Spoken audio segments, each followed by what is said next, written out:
तो आज हम देखेंगे केमिस्ट्री JEE का पेपर जो हमने दिया था 22/6/2025 को PABT सॉल्यूशन, वही पेपर का सॉल्यूशन देखते हैं हम आगे। चलो, तो सबसे पहला क्वेश्चन है हमारे पास कि equivalent weight MnSO4 half it's a molecular weight when the it convert to the.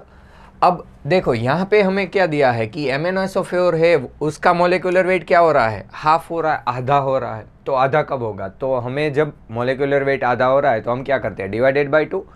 तो उसका इक्विवेलेंट वेट तो हम लिखते हैं ना, equivalent weight is equal to क्या होता है, मोलिकुलर वेट डिवाइडेड बाय क्या होगा, एन फैक्टर।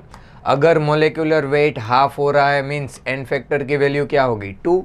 मीन्स जो भी ऑक्सीडेशन स्टेट MnO4 का होगा वो क्या हो रहा है, आधा। मीन्स एन फैक्टर का डिफरेंस होगा वो क्या होगा, 2 का डिफरेंस होगा।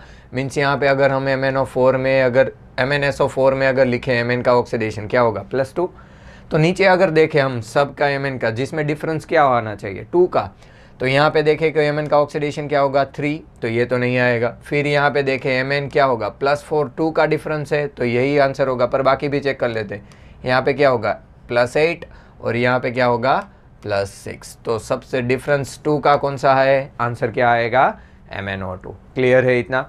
तो हमें फाइंड करना था कि मोलिकुलर वेट इक्विवेलेंट वेट है, वो मोलिकुलर वेट आधा होगा, तो आधा मीन्स एन फैक्टर क्या दिया है आपको, 2 दिया है। चलो नेक्स्ट क्वेश्चन देखें अब। तो हमें दिया 1 gram of Na sodium hydroxide treatment with 25 ml and 0.75 molar HCl solution, और मास सॉल्यूशन जो भी NaOH बचेगा वही इक्वल हमें लिखना है, और उसका क्या फाइंड करना है, हमें वेट फाइंड करना है।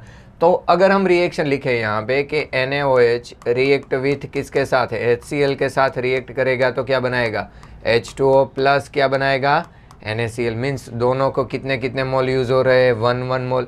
तो जितना HCl का यूज़ होगा उतना ही NaOH का मोल यूज़ होगा। तो यहाँ पे देखो हमें दिया है HCl का मोलर कॉन्सेंट्रेशन और साथ में दिया उसका वॉल्यूम। तो मोलारिटी का अगर इक्वेशन लिखे तो molarity is equal to N multiply divided by क्या होगा, VL, जहाँ पे वॉल्यूम होगा वो किस में लेते हैं हम, लीटर। तो मोल मिल जाएंगे, तो मोल इज इक्वल टू क्या लिखेंगे हम, मोलारिटी मल्टीप्लाई क्या होगा, VL। मोलारिटी कितनी है, 0.75, N वॉल्यूम लीटर में लेना, यहाँ पे क्या दिया है, ml। तो ml का अगर लीटर में कन्वर्ट करें तो मल्टीप्लाई क्या करेंगे हम, 10⁻³ करेंगे, तो हमें मिल जाएगा 0.025। अगर इन दोनों का हम मल्टीप्लिकेशन करें तो मल्टीप्लाई करने पर हमें आंसर मिल जाएगा 0.01875 मोल्स।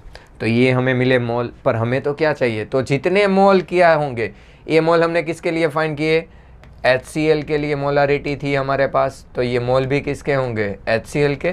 तो हमने यहाँ पे कहा कि जितने HCl के मोल होंगे उतने ही किसके होंगे, NaOH के। तो यही मोल किसके लिए होंगे, NaOH के भी मोल इतने ही होंगे। तो हमें NaOH के क्या मिल गए, मोल। तो NaOH का वेट मिल सकता है, तो वेट फाइंड कर लेते हैं। तो मोल इज इक्वल टू क्या होगा, wait divided bye molecular weight. तो वेट इज इक्वल टू क्या होगा, मोल मल्टीप्लाई मोलिकुलर वेट। तो मोल क्या थे हमारे पास, 0.01875 मल्टीप्लाई मोलिकुलर वेट क्या था, तो NaOH का मोलिक्यूल, क्योंकि ये हम किसके लिए फाइंड कर रहे हैं, NaOH। तो NaOH का अगर वेट हम फाइंड कर रहे हैं तो मोल कितने थे हमारे पास, 0.018, अरे मोल तो हमने लिख लिए, मोलिकुलर वेट क्या होगा, 40, मल्टीप्लाई करने पर आंसर आएगा 0.75 ग्राम। तो इतना जो वेट होगा वो NaOH का यूज़ हो जाएगा, और हमें कितना दिया है, 1 ग्राम। तो हम बाकी जो रहेगा, जो भी अनरिएक्ट रहेगा, तो अनरिएक्ट, तो यहाँ पे लिख देते हैं अनरिएक्ट NaOH। तो अनरिएक्ट NaOH क्या होगा, 1 माइनस 0.75, कितना बचेगा, 0.25 ग्राम। पर यहाँ पे देखो अब आंसर जो दिया है, सारे ऑप्शन में आंसर है वो किस में है, मिलीग्राम। तो अगर ग्राम का मिलीग्राम में कन्वर्ट करें तो क्या करेंगे, 10⁻25 क्या, अरे 10 क्या होगा, 3, तो क्या मिल जाएगा, 250 मिलीग्राम। तो आंसर मिल जाएगा आपको 1। क्लियर है इतना। तो हमें आंसर मिल जाएगा क्या, अनरिएक्ट 1 माइनस 0.75 करने पर आपको मिल जाएगा 0.25, एंड ग्राम को मिलीग्राम में कन्वर्ट करने पर आपको मिल जाएगा 250। ठीक है, चलो, तो ये था हमारा सेकंड क्वेश्चन। थर्ड क्वेश्चन में आगे बढ़ते हैं।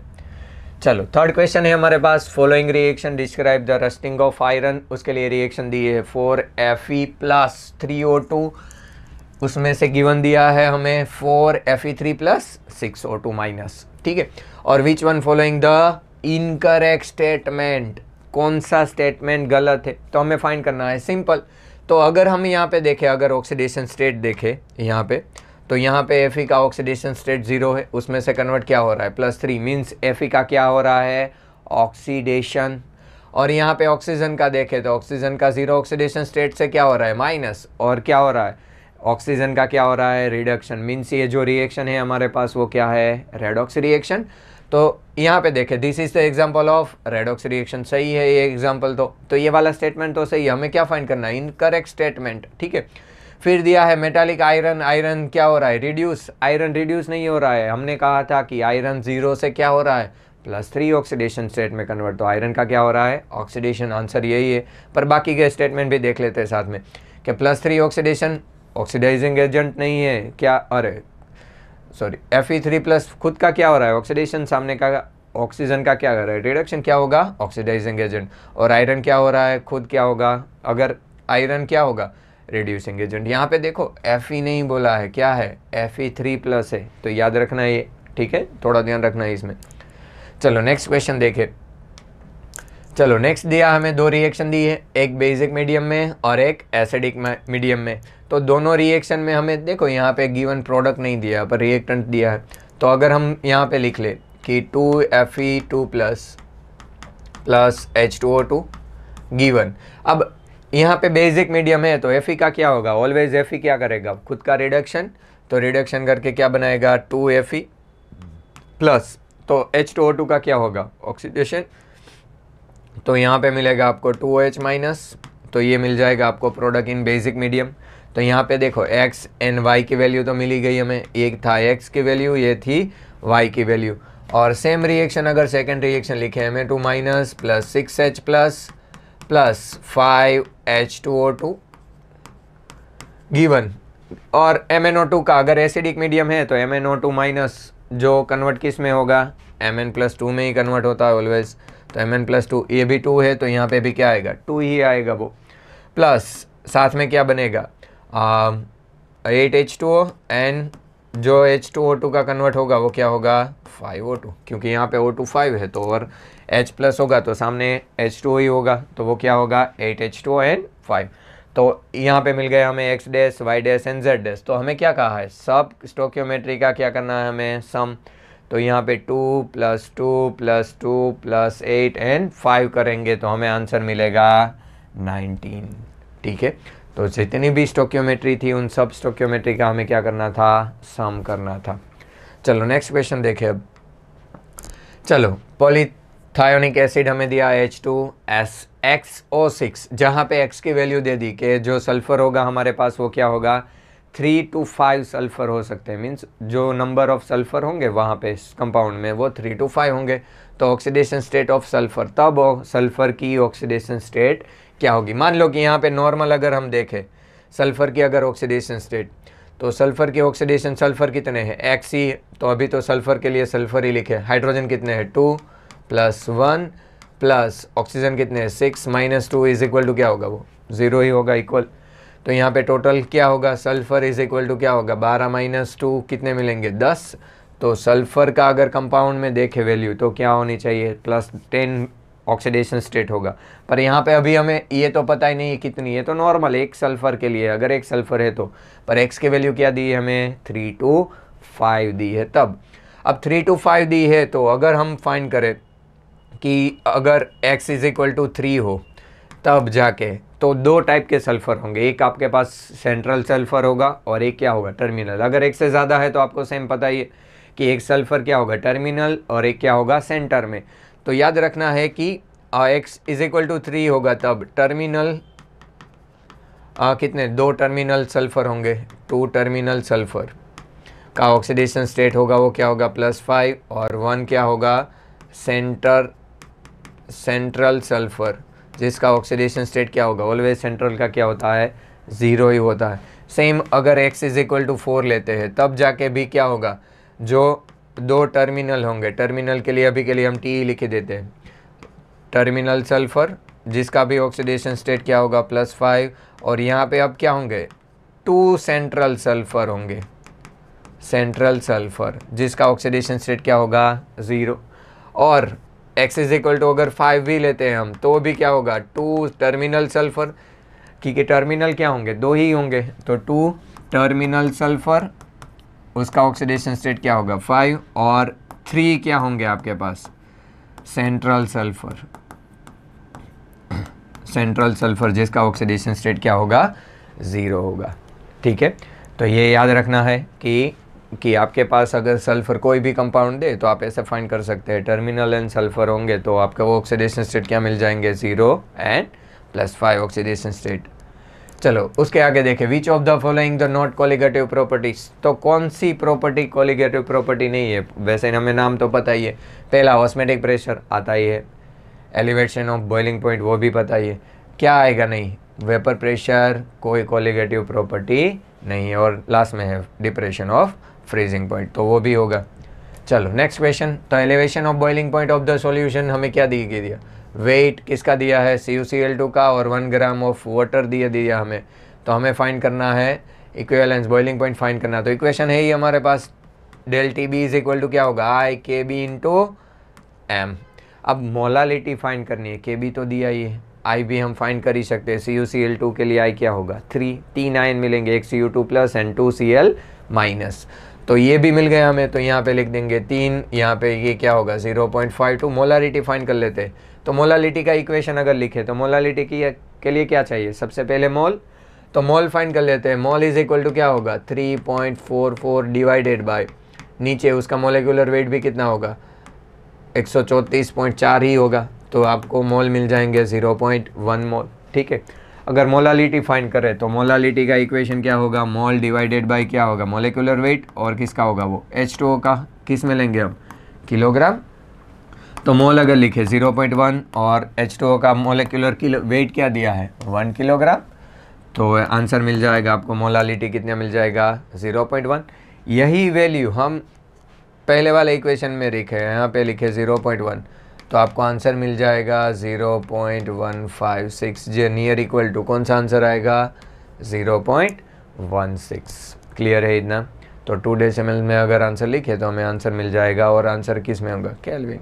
ठीक है, तो हमें आंसर मिल जाएगा 0.156, और नियर इक्वल टू आंसर जो ऑप्शन में है वो आपको क्या दिया है 0.16। क्लियर है इतना। चलो नेक्स्ट देखें, चलो which one of the following statement is false, कौन सा नीचे का स्टेटमेंट गलत है, कौन से 4 स्टेटमेंट्स है, तो पहला दिया correct order of osmotic pressure 0.01 molar solution होंगे सारे, तो BaCl2, तो हम लिखते हैं ना osmotic pressure is equal to I is equal to pi is equal to क्या होगा ICRT लिखो या तो MRT लिखो, दोनों सही है, C भी कॉन्सेंट्रेशन है और M भी क्या है कॉन्सेंट्रेशन ही है, तो हम लिखते हैं ना पाई डायग्री प्रपोजनल टू क्या होगा I होगा, अगर कॉन्सेंट्रेशन सेम है तो। ठीक है, तो अगर कॉन्सेंट्रेशन सेम है तो क्या होगा I के ऊपर ही डिपेंड करेगा, जितना ज़्यादा I होगा तो यहाँ पे क्या होगा 3, 2, और यहाँ पे क्या होगा, हाँ यहाँ पे भी 2 होता है, पर ये क्या होगा आयोनाइज होगा, वो क्या होगा पार्शियली आयोनाइज होगा कंपेयर टू KCl से, और सुक्रोज के लिए तो ऑलवेज वैल्यू क्या होती है 1 ही होती है, तो ये 1 से ज़्यादा होगा, पर KCl से ज़्यादा होगा नहीं, क्योंकि ये पार्शियली होगा, तो वो बीच में आएगा कि 2 नहीं होगा, 2 से ऑलवेज क्या होगा कम होगा, पर 1 से क्या होगा ज़्यादा होगा। ठीक है, तो ये वाला तो सही है, हमें क्या फाइंड करना है फॉल्स।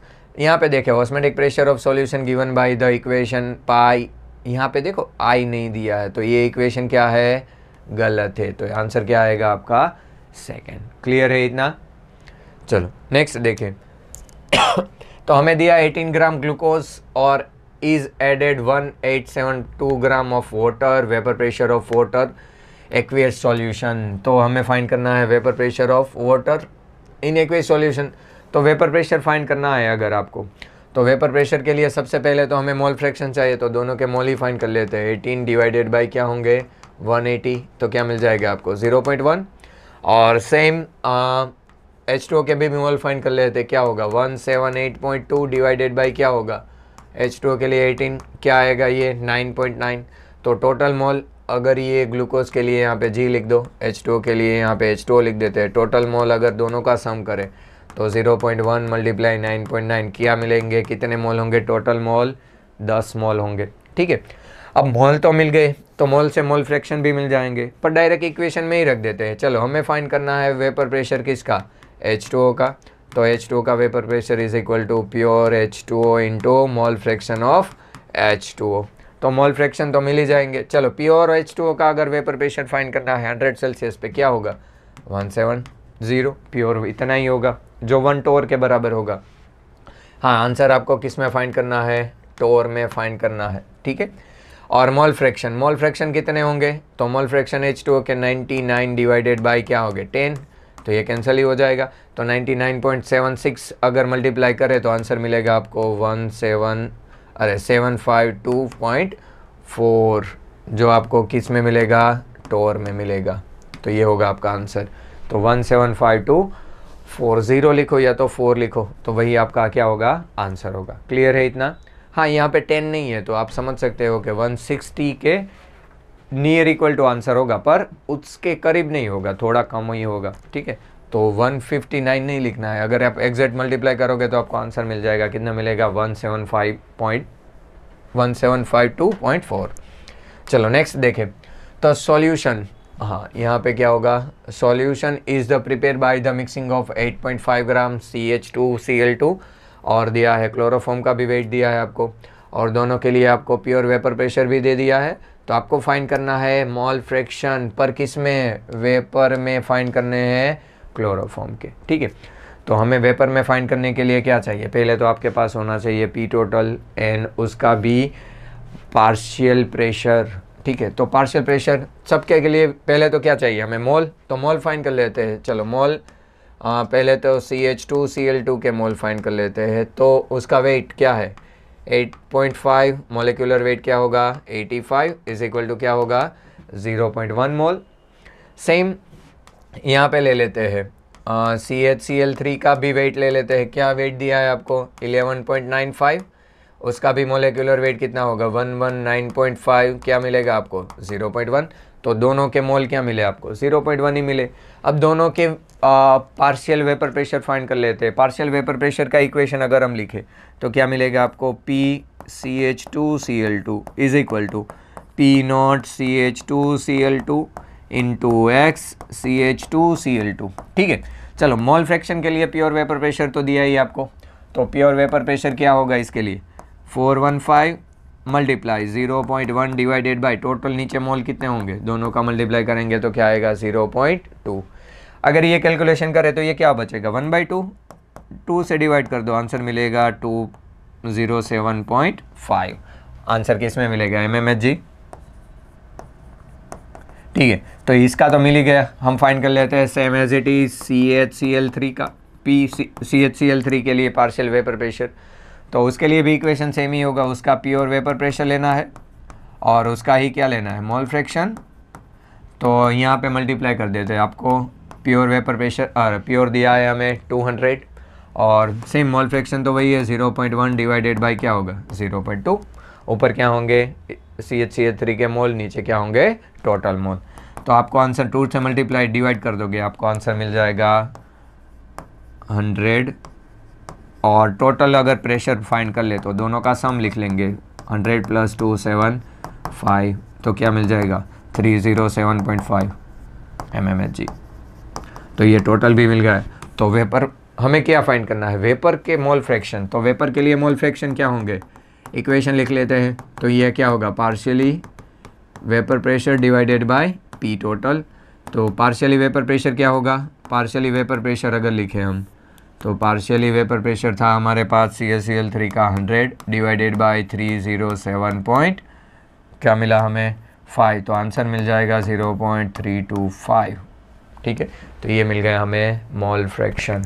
तो पहले हमने क्या फाइंड किया, दोनों के मोल, मोल से हमें क्या मिल जाएगा मोल फ्रैक्शंस। मोल फ्रैक्शन अगर नहीं लिखना है तो डायरेक्ट इक्वेशन में वैल्यू रखो तो भी चलेगा। तो हमने पहले फाइंड किया CH2Cl के लिए पार्शियली वेपर प्रेशर, फिर फाइंड किया CHCl3 के लिए पार्शियली वेपर प्रेशर, फिर दोनों का सम किया तो हमने मिल गया पी टोटल, और पी टोटल की वैल्यू रखी तो हमें मिल जाएगा वेपर फेज के मोल फ्रैक्शन। क्लियर है इतना? चलो नेक्स्ट क्वेश्चन आगे बढ़ते हैं। चलो 41, तो सॉल्यूशन ऑफ गैसेस हमें दिया है डब्ल्यू एक्स वाई और जेड इन वाटर, और टेम्परेचर दिया है नॉर्मल टेम्परेचर, हेनरी कांस्टेंट दिया है 0.5, 2, 35 and 40 bar respective. Correct the plot. तो कौन सा ग्राफ होगा वो सही होगा? तो किससे पता चलेगा? हमारे पास हेनरी इक्वेशन है। हेनरी इक्वेशन क्या लिखते थे हम? गैस के लिए वेपर प्रेशर और इनटू इज इक्वल टू क्या होगा? हेनरी कांस्टेंट के एच इनटू गैस के मोल फ्रैक्शन पर किस में? लिक्विड में। ठीक है, तो सेम यही इक्वेशन को यहाँ पे देखो, पार्शियली प्रेशर दिया है और मोल फ्रैक्शन किसके दिए? वाटर के। और ये इक्वेशन में हमारे पास मोल फ्रैक्शन किसके होते हैं? गैस के।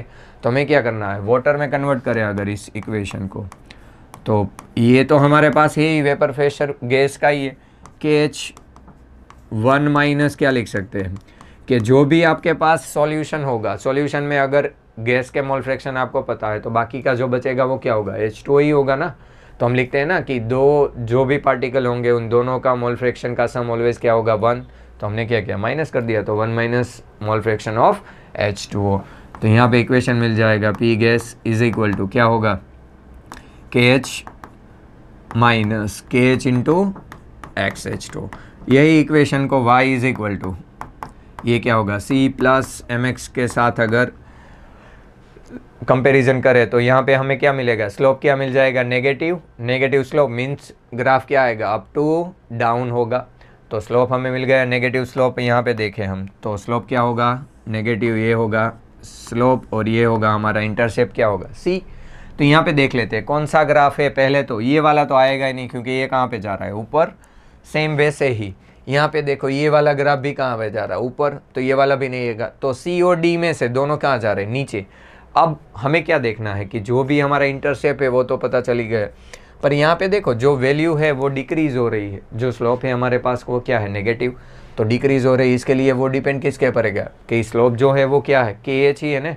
तो जितनी ज़्यादा वैल्यू उतना ही ज़्यादा क्या करेगा? वो डिक्रीज करेगा। तो यहाँ पे वैल्यू देखो 0.5, फिर 2 है, 35 एंड 40 है। मीन्स ऊपर वैल्यू ज़्यादा है तो वो ज़्यादा डिक्रीज करना चाहिए। तो यहाँ पे देखें हम तो ये वाले दोनों ग्राफ में देखो पहली वैल्यू कम है W की, फिर भी वो ज़्यादा डिक्रीज़ हो रहा है, फिर इससे ज़्यादा है तो भी वो ज़्यादा डिक्रीज़, पर ये वैल्यू तो उससे भी ज़्यादा है फिर भी कम डिक्रीज़ कर रहा है, तो ये कभी नहीं आएगा। यहाँ पे देखो 0.5 वैल्यू थी, कम डिक्रीज़ किया, 0.2 वैल्यू थी, थोड़ा ज़्यादा डिक्रीज़ किया, फिर 35 थी और ज़्यादा डिक्रीज़ किया, 40 और ज़्यादा डिक्रीज़ किया, तो ये वाला ग्राफ क्या है?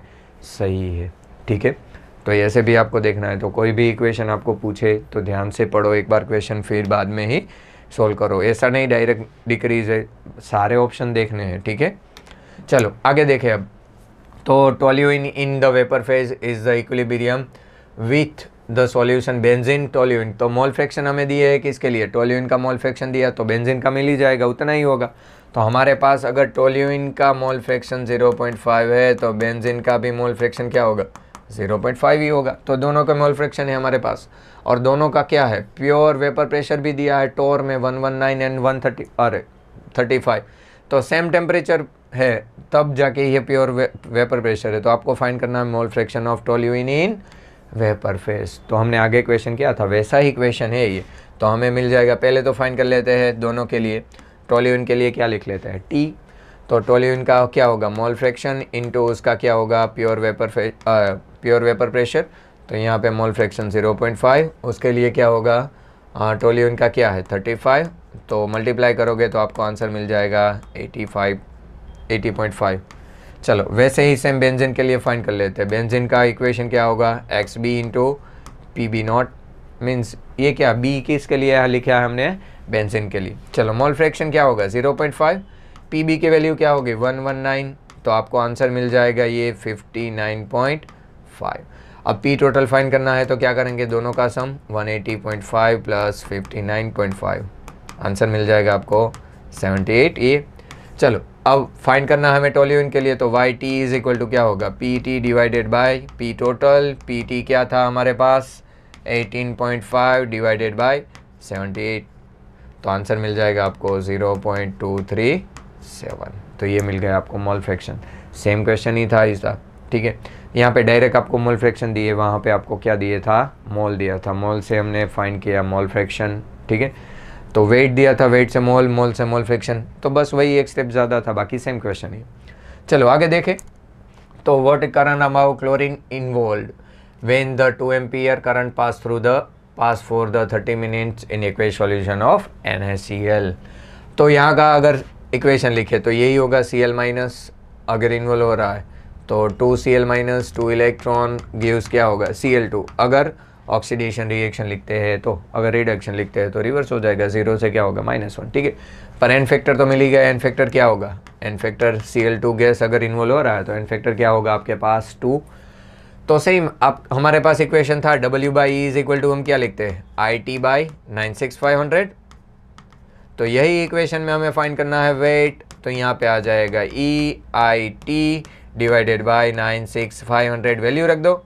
इक्विवेलेंट वेट का इक्वेशन क्या होगा, molecular weight divided by N factor. तो मोलिकुलर वेट क्लोरीन का क्या होगा 71, एन फैक्टर क्या होगा 2, मल्टीप्लाई करंट कितना है 2 एम्पियर, 30 है तो उसको सेकंड में कन्वर्ट करेंगे तो मल्टीप्लाई क्या करेंगे 60 से, नीचे क्या आ जाएगा 96500। तो यहाँ पे वो कैंसिल ही हो जाएगा ये, और 2 भी कैंसिल हो जाएगा। तो 71 मल्टीप्लाई 3 मल्टीप्लाई 6 डिवाइडेड बाई 965 करोगे तो आपको आंसर मिल जाएगा 1.32 ग्राम, ठीक है।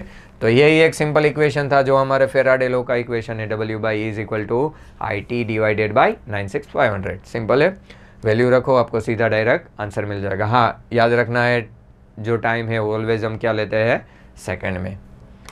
चलो नेक्स्ट, हमारे पास दो गिवन रिएक्शन दे दिए, एक Fe2 प्लस से Fe, Fe3 प्लस से Fe। तो हमें फाइंड करना है Fe3 प्लस से Fe2। तो यहाँ पे लेटिमा डायग्राम ड्रॉ कर लेते हैं पहले। तो लेटिमा डायग्राम ड्रॉ करने के लिए हम क्या लिखते हैं, यहाँ पे +3 ऑक्सीडेशन स्टेट हायर से हम क्या लेते हैं लोअर, फिर बीच वाला स्टेप ले लेते हैं Fe+2, और Fe+2 से गिवन क्या होगा Fe होगा। तो इसके लिए हम लिखते थे डेल्टा G1, या तो डायरेक्ट लिख सकते हो डेल्टा G1 नहीं लिखना है तो डेल्टा G1 नोट, यहाँ पे क्या होगा डेल्टा G2 नोट, और ये क्या होगा डेल्टा G3 नोट, जो किसके इक्वल होगा। तो यहाँ पे लिख सकते हैं डेल्टा G1 नोट की वैल्यू होगी वो delta G2 note plus delta G3 note के सम के बराबर होगी, ठीक है।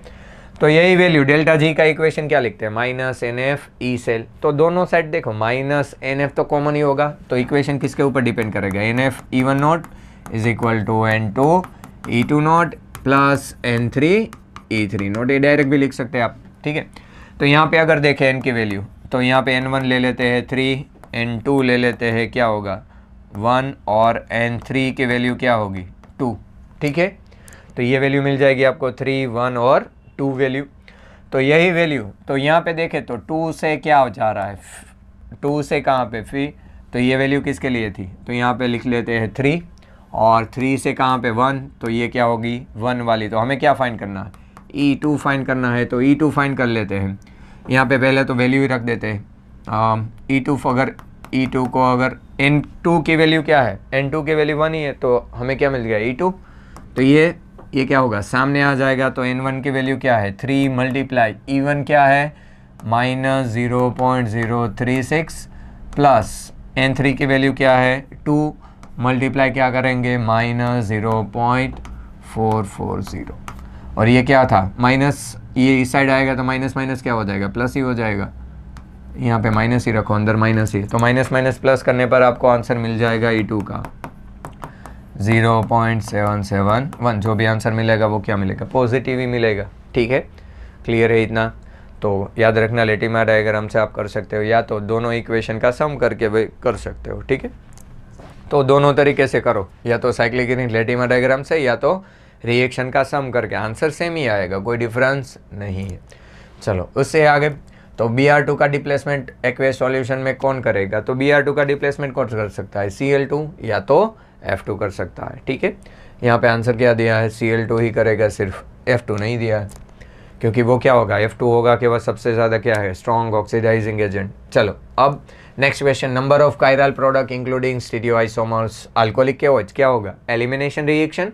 तो एलिमिनेशन रिएक्शन से क्या होगा, ये होगा हमारे पास लिविंग ग्रुप, और लिविंग ग्रुप होगा तो हमें क्या देखना है कि कोई भी बाजू वाला कार्बन जिसके ऊपर क्या होना चाहिए अल्फा हाइड्रोजन, इसमें तो कोई नहीं है, इसमें है, तो ये भी बीटा कार्बन अल्फ़ा, ये भी बीटा कार्बन, तो 2 प्रोडक्ट मिलेगी। और 2 से दोनों का अगर स्टीरियोआइसोमर देखें हम तो ई और जेड, या तो आप बोल सकते हो सीस और ट्रांस, पर ऐसा ज़रूर नहीं। यहाँ पे हम लिख सकते हैं कि आल्किन बनेगा तो उसकी 2 प्रोडक्ट मिलेगी हमें स्टीरियोआइसोमर, तो 2 से 2 क्या मिल जाएगी आपके, टोटल कितनी होगी, 4 प्रोडक्ट मिलेगी। ठीक है, चलो नेक्स्ट क्वेश्चन देखें।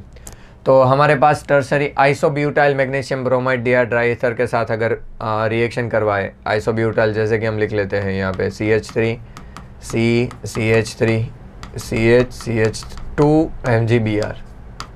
तो ये अगर आपके पास सॉल्यूशन है और इसका रिएक्शन हम किसके साथ करेंगे, इथाइल अल्कोहल, तो C2H5OH।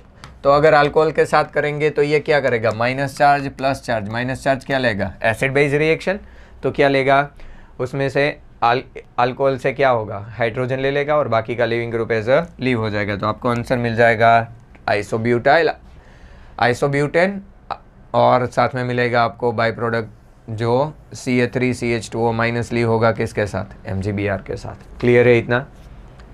चलो आगे देखें, वैसे ये ऐसे ही लिखेंगे तो ये हाँ यहाँ पे लिख लेना कि OCH2CH3 होगा। ठीक है, क्लियर है इतना। चलो आगे देखते हैं। तो आपको नीचे रिएक्शन दी है और इसकी रिएक्शन हम करवाएंगे 2SbCl5 के साथ, और प्रोडक्ट जो भी मिलेगी वो कौन सी होगी, तो यहाँ पे Sb5 होगा, वो क्या करेगा, Cl को एक्सेप्ट करेगा, तो मीन्स क्या बनाएगा, SbCl5 से क्या करता है वो SbCl6 में कन्वर्ट होगा। तो Cl क्या करेगा, इलेक्ट्रॉन ले यहाँ पे लेके दूर होगा, तो यहाँ पे चार्ज कौन सा होगा, पॉजिटिव चार्ज यहाँ पे भी बनेगा और यहाँ पे, तो इसको हम क्या लिख सकते हैं, एजो रेजोनेंस में ही होगा, तो बीच में हम क्या लिख सकते हैं, +2 करके लिख सकते हैं ऐसे, और बाई प्रोडक्ट में आपको मिलेगा 2SbCl6 माइनस। क्लियर है, तो आंसर क्या मिलेगा आपको, 2 पॉजिटिव चार्ज और क्या मिलेगा आपको, SbCl6 माइनस। चलो नेक्स्ट क्वेश्चन देखें। तो given 2 isomer tertiary alcohol with treatment with pH MgBr, तो pH MgBr के साथ अगर रिएक्शन करवाए हम तो आपको 2 प्रोडक्ट मिलेगी। तो 2 प्रोडक्ट किस में मिलेगी, अगर टर्सरी अल्कोहल है तो टर्सरी अल्कोहल है तो 2 ही प्रोडक्ट मिलनी चाहिए, तो ये क्या होगा, MgBr tertiary alcohol with treatment with given the 2 isomers. तो यहाँ पे टर्सरी अल्कोहल गिवन, तो यहाँ पे आप रिएक्शन करोगे तो आपको मिल जाएगा pH माइनस, तो यहाँ पे pH माइनस अटैक करेगा, आपको क्या मिल जाएगा, टर्सरी अल्कोहल, जो 2 प्रोडक्ट दे सकता है, बाकी होगा वो उससे ज़्यादा ही देंगे। ठीक है, तो एक मिथाइल डाउन करके आप लिख सकते हो, बाकी तो सेम ही है, मिथाइल मिथाइल है यहाँ पे, तो वो अलग अलग एक ही प्रोडक्ट देगा, यहाँ पे भी सेम ही, यहाँ पे सेम, तो आंसर क्या आएगा, बी। चलो नेक्स्ट, मेजर प्रोडक्ट NBS होगा तो क्या बनेगा आपको, 2 इंटरमीडिएट होगा वो क्या होगा, फ्री रेडिकल, तो 2 बन सकते हैं, बेंजाइलिक, तो यहाँ पे भी बन सकता है और यहाँ पे, तो ये सबसे ज़्यादा मोर स्टेबल, क्योंकि यहाँ पे देखो कौन से पूछिए, मेजर, तो यहाँ पे 3 डिग्री बनेगा और यहाँ पे 2, तो सबसे ज़्यादा स्टेबल क्या होगा, 3 डिग्री, तो 3 डिग्री रेडिकल बनेगा तो वहीं Br लगेगा। चलो नेक्स्ट, अब न्यूमेरिकल में देखें हम, तो solution prepare by the adding the 1 mole of ethyl alcohol in 9 mole of water, तो मास परसेंटेज ऑफ, तो परसेंटेज मास और किसका है, सॉल्यूट का, तो ऊपर क्या आएगा, वेट ऑफ सॉल्यूट, नीचे क्या होगा, वेट ऑफ सॉल्यूशन। तो सॉल्यूशन के लिए हमें दोनों का वेट चाहिए, मल्टीप्लाई क्या करेंगे 100, तो दोनों का सॉल्यूशन वेट फाइंड कर लेते हैं, मोल तो दिया ही है, तो weight of solute ethyl alcohol, हाँ सॉल्यूट ही लिखते हैं, चलो सॉल्यूट क्या होगा, मोल मल्टीप्लाई मोलिकुलर वेट, तो 1 मल्टीप्लाई इथाइल अल्कोहल का मोलिकुलर वेट क्या होगा 46, तो वेट क्या होगा 46 ग्राम, और नीचे H2O का मोल भी दिया है, 9 मल्टीप्लाई क्या करेंगे 18 क्या होगा 162, तो टोटल भी कर लो, तो टोटल जो वेट ऑफ सॉल्यूशन होगा, तो सॉल्यूशन का वेट मिल जाएगा आपको 208, यहाँ पे लिख लेंगे 46 डिवाइडेड बाई 208 मल्टीप्लाई 100 करेंगे तो आपको आंसर नियर इक्वल टू मिलेगा 20, एग्जैक्ट आंसर अगर मिलेगा आपको तो 22.12 ऐसा मिलेगा। तो हमें तो क्या लिखना है, नियर इंटीजर में लेना है, तो आंसर हम क्या लिखेंगे 22, नियर इक्वल टू आंसर क्या होगा आपका 22 आंसर मिल जाएगा। ठीक है, चलो नेक्स्ट क्वेश्चन देखें अब।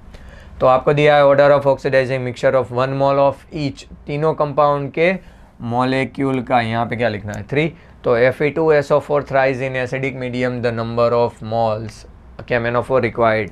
ठीक है, तो जो आंसर हमें मिलेगा, तो आंसर फाइंड करने के लिए हमें क्या चाहिए कि दोनों के, हम कोई भी रिएक्शन लिखते हैं तो हम कहते हैं ना कि जितने भी रिएक्शन में होंगे उनके ग्राम इक्विवेलेंट क्या होंगे, सेम ही होंगे। तो यहाँ पे पहले इन सब के ग्राम इक्विवेलेंट लिख लेते हैं, फिर वो किसके इक्वल होगा, KMnO4 के इक्वल होंगे वो।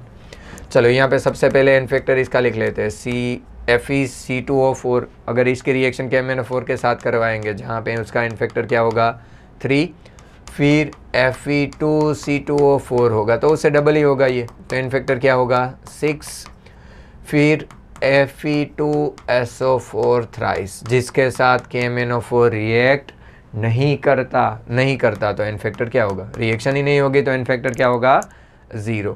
तो इन तीनों का अगर सम करें तो टोटल इक्विवेलेंट जो होगा वो हमारे पास क्या होगा 9, किसके बराबर होगा, KMnO4 का इक्विवेलेंट। और KMnO4 अगर रिएक्ट कर रहा है एसिडिक मीडियम में तो कन्वर्ट किस में होगा, KMnO4 से क्या बनेगा Mn+2, इसका इन फैक्टर क्या होगा +5। तो यहाँ पे लिख लेते हैं टोटल इन सब का, देखो हमें कहा भी है कितने मोल लेने, 1 मोल। तो टोटल ग्राम इक्विवेलेंट अब लिखे हम, तो total equivalent is equal to क्या होगा KMnO4 इक्विवेलेंट।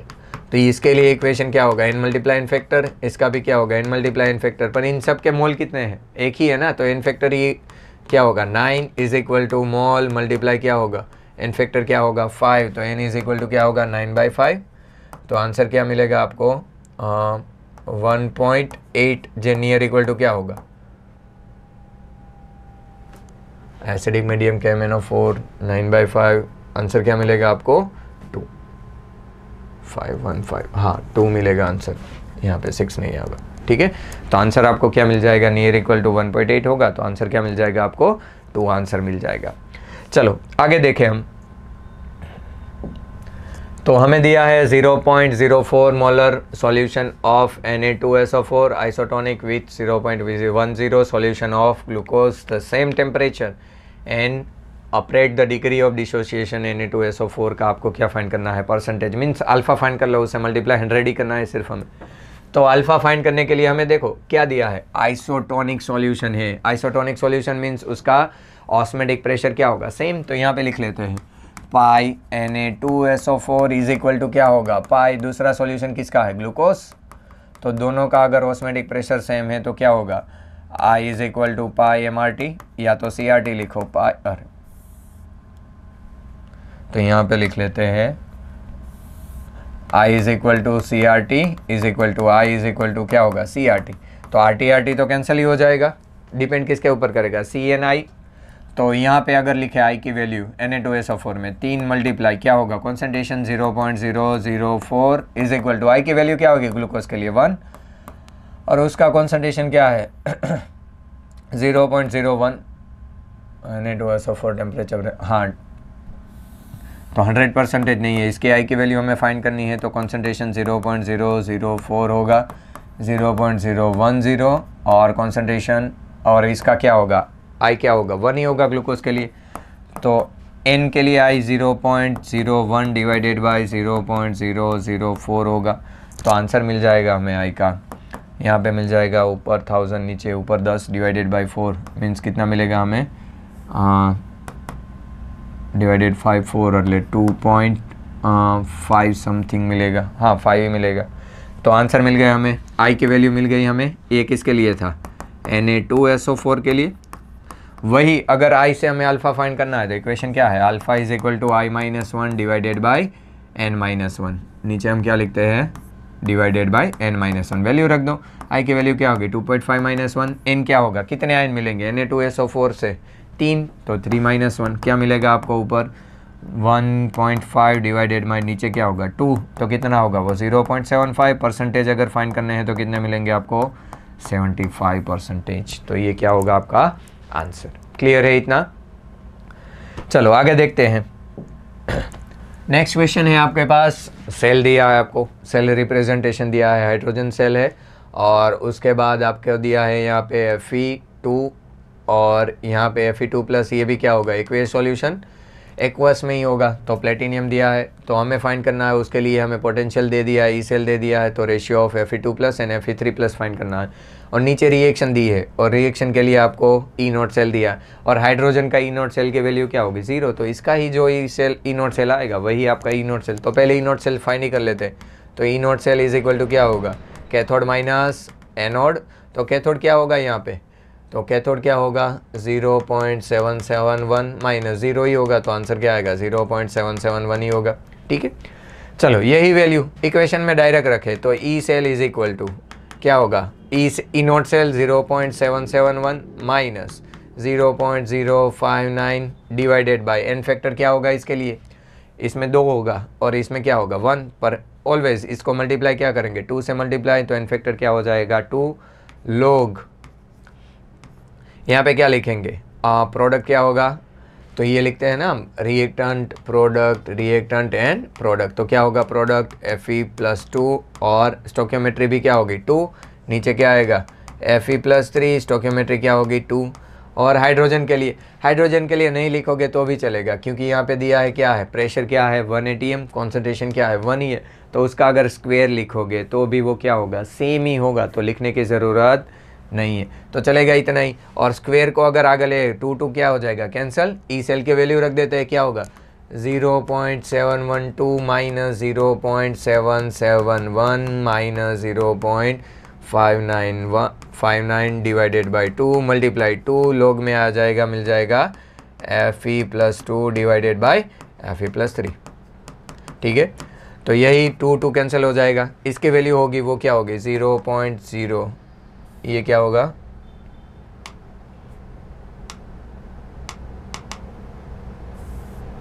तो ये मिल जाएगा 771 था, तो ये इसका अगर माइनस करें हम तो माइनस करने पर हमें मिलेगा 0.59, नीचे आ जाएगा, ये भी क्या वैल्यू माइनस मिलेगी और यहाँ पे भी क्या है माइनस माइनस क्या हो जाएगा प्लस, नीचे आ जाएगा 0.059 और log Fe+2 और Fe+3, और ये क्या होगा log 10 बेस, इसकी वैल्यू क्या होगी 10 ही होगी,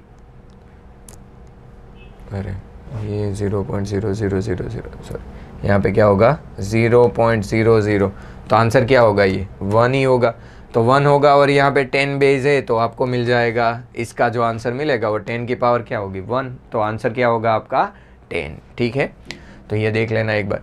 तो आपको पहले दिया था ई सेल, हमने फाइंड किया ई नॉट सेल, वैल्यू रखी यहाँ पे ई नॉट सेल की 0.059, इन फैक्टर क्या होगा 2 log Fe2+ का स्क्वायर, नीचे Fe+3 का स्क्वायर आगे ले लिया, 2 क्या हो जाएगा कैंसिल, इसको सामने बाजू ले जाए तो आंसर मिलेगा 0.059, और ये भी माइनस, यहाँ पे वैल्यू माइनस माइनस माइनस क्या हो जाएगा प्लस, ऊपर नीचे डिवाइड करने में सेम वैल्यू है तो आंसर क्या होगा 1, तो 10⁻² क्या होगी 1, मीन्स आंसर क्या होगा 10। चलो लास्ट क्वेश्चन देखें, तो प्रोडक्ट हमारे मेजर प्रोडक्ट हमें रिएक्शन दी है और प्रोडक्ट में हमें फाइंड करना है total sum of pi electron, तो पाई बॉन्ड काउंट कर लेते हैं हम और हमें क्या मिल जाएंगे पाई इलेक्ट्रॉन्स। तो यहाँ पे दिया है सबसे पहले Br2, दोनों साइड देखो Br2 ही है, तो इसकी रिएक्शन पहले Br2 के साथ करवाई देते हैं, तो आपको एक प्रोडक्ट मिल जाएगी, डबल बॉन्ड निकल के हमें क्या मिलेगा एंटी एडिशन में क्या मिलेगा दोनों साइड Br। फिर ये रिएक्शन करते हैं तो अल्कोहलिक KOH होगा, तो अल्कोहलिक KOH के साथ रिएक्शन करेंगे तो क्या करेंगे Br लीव हो जाएंगे और क्या मिल जाएगा आपको डबल बॉन्ड, तो आपको ये जो प्रोडक्ट मिलेगी वो क्या होगी डबल बॉन्ड। ठीक है, तो ये कॉन्जुगेटेड डबल बॉन्ड मिलेंगे। और फिर अगर आगे हम रिएक्शन ट्रिपल बॉन्ड के साथ ऐसे करवाते हैं O-, तो कोई भी एक Br क्या हो जाएगा लीव, और उसकी जगह यहाँ पे आपको न्यूक्लियोफाइल जुड़ जाएगा, तो आपको आंसर मिलेगा यहाँ पे ऑक्सीजन बॉन्ड, यहाँ पे क्या होगा ट्रिपल बॉन्ड और एक Br एज इट इज ही रहेगा। ठीक है, तो ये होगा आपका आंसर। तो यहाँ पे देखें तो पाई बॉन्ड की वैल्यू क्या है 2, और लास्ट प्रोडक्ट में भी देखें तो कितनी होंगी 2, तो टोटल पाई इलेक्ट्रॉन कितने मिलेंगे आपको 8 पाई इलेक्ट्रॉन। क्लियर है, तो ये थे सारे क्वेश्चन हमारे केमिस्ट्री में। तो जितने भी क्वेश्चन है उसका पूरा अच्छे से क्वेश्चन को रीड करें और साथ में सॉल्यूशन, अगर कोई क्वेश्चन आपका छूट रहा है, अगर नहीं आया है तो यहाँ से आप अच्छे से कर ले कि वापस अगर दोबारा क्वेश्चन आपको पूछे तो आपको आ जाए। ठीक है, तो आपका कभी नेगेटिव नहीं हो, तो इसका अच्छे से पढ़े। ठीक है, तो नेक्स्ट टाइम मिलेंगे वापस हम नेक्स्ट एग्ज़ाम में। चलो गुड बाय।